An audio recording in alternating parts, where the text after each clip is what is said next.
Good afternoon, everybody. I'd like to call the meeting to order. Monday, January 14th, 2 p.m. to begin the vote session. I'd like to need Mr. Beard to say the prayer, and Mr. Doctor to say the pledge. Please stand.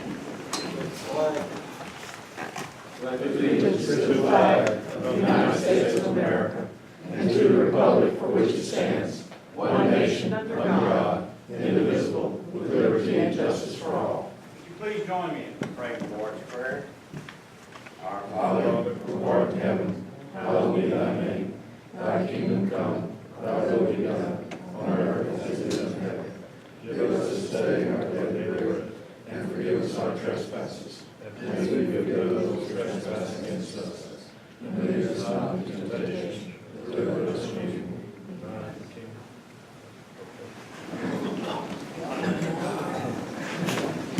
All right, move on to number 3, public comment. There's no comment on any of the agenda items. If nobody has any comments on that, we can go forward. All right. Number 4, approval of minutes. Second. Moved by Mr. Park, second by Mr. Quinn. All in favor? Aye. Motion passed. Election of president. Re-nominate Mr. Joe DuPont as chair. Second. Motion by Mr. Park for Joe Dupont, second by Mr. Quinn. All in favor? Aye. Motion passed. Thank you, gentlemen. Election of vice president. I'd like to nominate Mr. Fark to stay as vice president. Motion by Mr. Quinn, Mr. Park, second by Mr. Beard. All in favor? Aye. All opposed? Congratulations, Mr. Thank you, Park, sir. vice president. Thank you, guys. Appointment of parish secretary.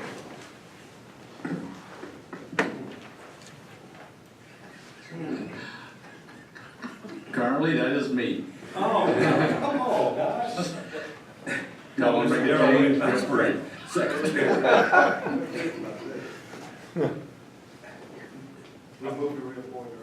Okay, move. Second. Motion by Mr. Falk, second by Mr. Fork. All in favor? Aye. Congratulations, Mr. Williams. Thank you, guys. Approval of add-on, number 21, allocate funds not to exceed $107,000 from courthouse and jail funds for courthouse security personnel and construction projects to comply with courthouse security recommendations. Move. Second by moved by Mr. Quinn, second by Mr. Beard, all in favor? Okay. Number 9, drilling and pipeline permits. A, Robinson Ridge Creek LLC, Black Bayou Field. B, White Oak Operating Company LLC, Cameron. Moved by Mr. Park, Second. second by Mr. Quinn, all in favor? Motion passed. Number 10, other permit, Inlink Midstream, East Bank of Sabine River. B, Chevron Environmental Management Company, Big Lake Field. C, Robinson Midstream LLC, Hackberry. And D, Moffitt and Nickel Cameron Section. Moved by Mr. Park, Second. second by Mr. Quinn, all in favor? Motion passed. Appointments, number 11, Beachfront Development District Number 1, DJ Fournette, term expired. I think it's for Mr. D. That's Sonny's district. He wants to reappoint. Moved by Mr. Quinn, second by Mr. Park, all in favor? Aye. Motion passed. B, Beachfront Development District Number 2, Becky Abear, term expired. I'd like to reinstate Becky. Motion by Mr. Doxey, second by Mr. Falk, all in favor? Aye. Motion passed. Fire Protection District Number 10, Sam Coleman, term expired. I'll move. Moved by Mr. Park, Move to second by Mr. reappoint. Doxey, all in favor? Motion passed. D, Fire Protection District Number 10, Larry Jinks, term expired. Second. Motion by Mr. Park, second by Mr. Quinn, all in favor? Motion passed. Fire Protection District Number 14, Gene Reese, term expired. Move to reappoint. Moved by Mr. Falk, second by Mr. Falk, all in favor? Aye. Motion passed. Now, Library Board of Control, Thomas McDaniel, term expired. Motion by Mr. Beard, second by Mr. Quinn, all in favor? Motion passed. Waterworks District Number 2, Mark Trahan, term expired. You want to just table that? Table for 30 days. Motion by Mr. Falk to table for 30 days. Second by Mr. Quinn, all in favor? Aye. Motion passed. Lower Cameron Hospital District Tax Number 2, Lynn Griffin, term expired. Move to reappoint. Moved by Mr. Quinn, second by Mr. Falk. All in favor? Aye. Motion passed. Number 12, conduct public hearing to consider resolution to adopt portion of Paris Road, 3143 Davis Road, 7,465 feet, approximately 1.41 miles of the southern end of Davis Road, located in sections 36 and 37, T15S-R10 West-Cameron, Louisiana. I got a card, that one right there, Ms. Cindy Sellers. In addition, Mr. Dupont, let me announce that we received no written comments since the advertisement. I do have a card, and it is from Cameron Answers that they support the resolution to abandon the road. Okay. Right, Ms. Dillon. Good afternoon, gentlemen. I just wanted to go on record speaking words that many people have spoken to me, that while we recognize the necessity for taking this action and are generally, most people are really excited about the prospect of Venture Global coming and rejuvenating Cameron, keeping us from dying, that there is a large element of sadness involved with losing our access to a place that's been part of our lives for our entire lives and that of generations before us. There were tears shed at the Fur Festival 5K as the last time people would get to run that stretch of road, the last time we would be able to, on our own, be able to just go down there and see the Gulf, see the pelicans, see the river. It's a wrench. I just want everyone to realize it is a wrench to give this up, but we're willing to do it for Cameron. Okay, that's the emotional part. I just had some questions, and that may be covered in the discussion, if any, but just in case y'all didn't plan on discussing. We'd like to know when the closure becomes effective. Will it be immediately today? Will it be when the permit is granted? Will it be when the final investment decision is made?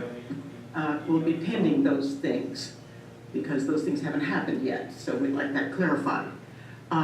People would also really like to know when the RV park will officially close, and access to the pier will officially close.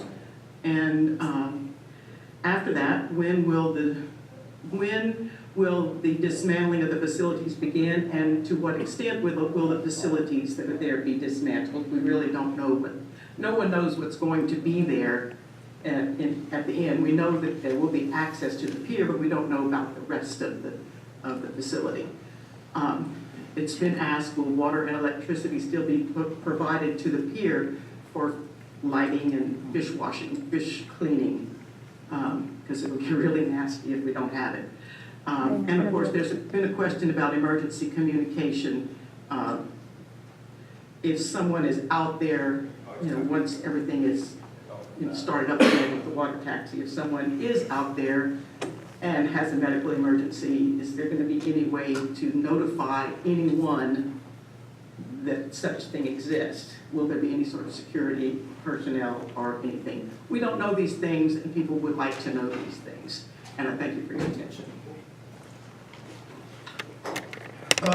I'll try and touch on it, Ms. Cindy. If I forget one, just remind me. The general timeline on when the abandonment would actually take place, it was negotiated in the CEA through that entire process that only upon final investment decision from Venture would this actually transpire. So FERC has to make an approval, then the final investment decision has to be made from Venture's perspective. The motion will state that. It's conditioned, well, the CEA states it. The court rendered it. But your motion needs to say that also. Okay, so it'll be conditioned upon final investment decision, FID. Which is correct, right? All right. The RV park, the timeline on the closure of the RV park itself, I think that's still to be determined because I think the estimated time of final investment decision is set for the first quarter of this year, so that's just a range. And we don't, you know, So it would come after that. it would be after that still. To what extent the facilities would be dismantled, we haven't discussed any specific portion of the facility, like the bathrooms or the pavilion being demoed. That hasn't come up in a discussion. Of course, the RV park would not be usable, but the other facilities should still remain at the site. There has to be an adjustment to accommodate the water taxi, to allow access from the taxi. Lighting and water, that's issues that we have discussed, all utilities, because we still even have sewer running to the facility for the restrooms. And so, all utilities, that still has to be addressed, you know, as far as how that's going to be provided to the facility. Okay. Emergency communications, you know, right now, the staff is in the office and in the office there, and I would say if someone were to have an accident, there could even be a time, even with staff manning the facility, that they didn't even realize there was a problem. However, I think that, you know, through Venture's deliberations, they've added the emergency access road, which should improve the timing to get to the facility. I'm not sure that addresses maybe the question of, if something were to happen and there were only two people on the pier and neither one of them had a cell phone, or, you know, I wouldn't know how to address that in particular. You know, maybe we can brainstorm on that, Ms. Cindy, and if there's some suggestions, some ideas that can be incorporated, I think we should definitely look at it. Yes, ma'am. Well, bring it up. Okay.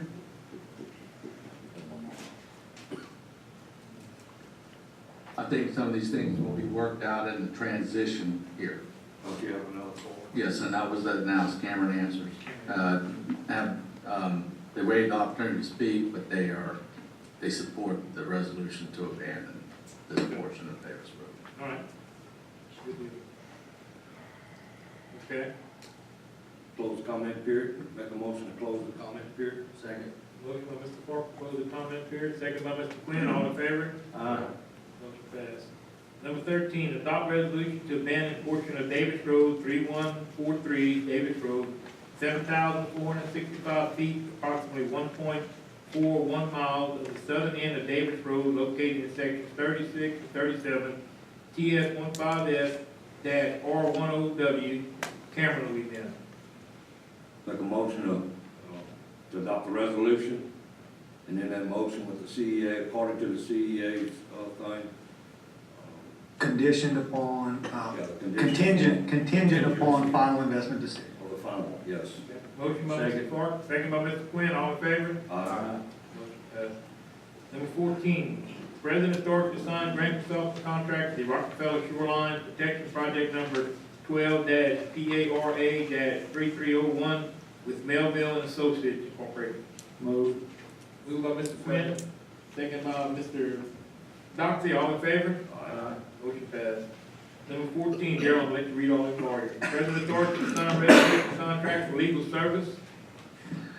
As with John F. Young, Michael Stagg LLC, and Stagg Louisa LLC, Smith and Power LLC, Alvindia, Kelly, and Damaris LLC, Jahardy, Sherman, Williams, Murray, Resiles, Declan, and Hayes LLP, and Anthony Rapino of Rapino, Avon, and Hawkins pertaining to opioid litigation. Moved by Mr. Parker, second by Mr. Beard, all in favor? Aye. Motion passed. Number 16, authority to advertise the Bend and Ferris Road, 543 Romero Road, Johnson Bayou, Louisiana. Move. Second. Moved by Mr. Quinn, second by Mr. Clark, all in favor? Aye. That'll be a 45-day period, and we'll begin that today. With the, yes, should start today. Motion passed. Okay, Darrell, you wanna talk about 17, 18, and 19? Yes, sir. If there are no issues, these are change order requests. I'll read them real quick and ask y'all to take them all under advisement. If y'all good with them, we'll adopt them all together. Item 17, approved courthouse renovation change order. This change order request 43, the increase of $7,879.86. Material and labor for 4-inch metal stud wall and move door at contract time for 25 days. This is in correlation with the security request for the courthouse security. Item 18, approved courthouse renovation change order request 44, increase of $1,759.98. Material and labor to install 240 volt three-phase at garage door at contract time 10 days. And 19, approved courthouse renovation change order request, increase $2,699.30. Labor and equipment to push down concrete at civil criminal room 211 for tile prep and add contract time of 4 days. That is all gonna be in one change order request number 9, change order number 9, and if y'all can take all those together. I'll move to accept, 17, 17, 18, 19 as, presented. Moved by Mr. Quinn, second by Mr. Doxey, all in favor? Motion passed. Number 20, pay bills. Moved by Mr. Falk. Second by Mr. Doxey, all in favor? Motion passed. Number 21, allocate funds not to exceed $107,000 for courthouse and jail fund for courthouse security personnel and construction projects to file with courthouse security recommendations. Second. Moved by Mr. Falk, second by Mr. Quinn, all in favor? Motion passed. Move to adjourn. Moved by Mr. Quinn to adjourn, second by Mr. Falk, all in favor? Meeting adjourned.